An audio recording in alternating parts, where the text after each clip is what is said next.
Hello everyone, আসসালামু আলাইকুম।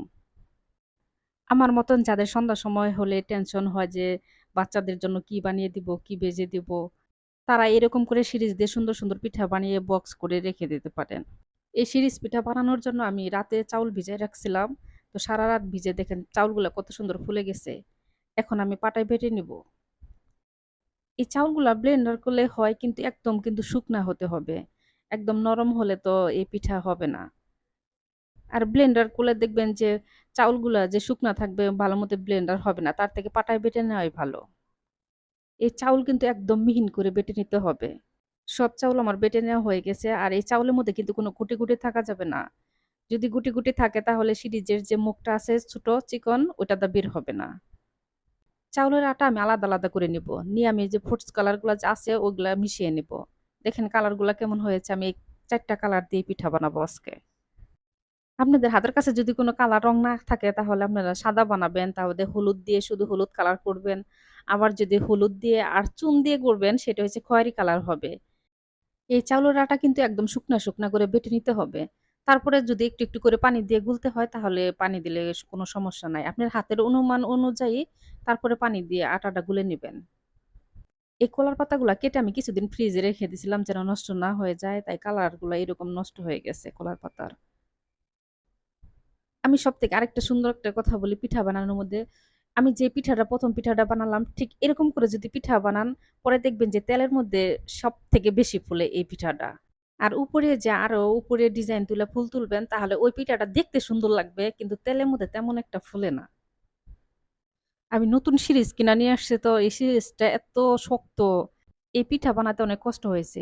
কারণ শক্ত সহজে সিরিজের মুখ দিয়ে বের হতে চায় না।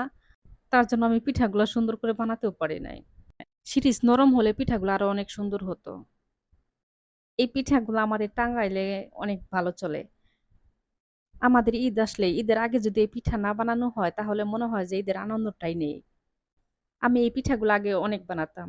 আমার পিঠা অনেক সুন্দর হতো দেখে সবাই আমাকে সিরিয়াল দিয়ে রাখতো পিঠা বানানোর জন্য। কিন্তু আজকে আমি এই পিঠা বানাচ্ছি আর হাসতেছি যে আজকে অনেক বছর পর পিঠা বানাচ্ছি কিন্তু আমার পিঠাগুলো বেশি সুন্দর হচ্ছে না। এই পিঠা বানানোর সিরিজটা যদি ভালো থাকতো তাহলে পিঠাগুলো অনেক সুন্দর হতো। আমি চাউলের আটার মধ্যে কিন্তু একটু লবণ দিচ্ছি, সামান্য একটু। লবণ না দিলেও চলে কিন্তু আমি একটু লবণ দিয়েছি। দেখেন আমার পিঠা বানানো ঠিক এরকম হয়েছে। আমি আরেকটা পিঠা আপনাদের বানিয়ে দেখিয়ে দিচ্ছি। আমি এরকম করে প্রায় পিঠাটি বানিয়ে নিব। কারণ এই পিঠাটা ফুলে ভালো পরে খেতে বেশি ভালো লাগে। আমার এই সিরিজ পিঠা যদি আপনাদের ভালো লাগে তাহলে অবশ্যই আমার ভিডিওতে একটা লাইক, কমেন্ট আর একটা শেয়ার দিবেন। আর আমার চ্যানেলটিতে সাবস্ক্রাইব করে চ্যানেলের পাশেই থাকবেন। আমার সব কয়টা পিঠা বানানো হয়ে গেছে। এখন আমি পিঠা ভাপিয়ে নিব। পিঠা ভাপানো কিন্তু একদম সহজ। মাত্র ১ থেকে ১.৫ মিনিট সময় লাগে ভাপাতে। বেশি সময় লাগে না। খুব তাড়াতাড়ি সেদ্ধ হয়ে যায়। এই পিঠা বানানো সবথেকে কষ্টের হলো যে পাটায় বেটে নিতে হয় চাউল।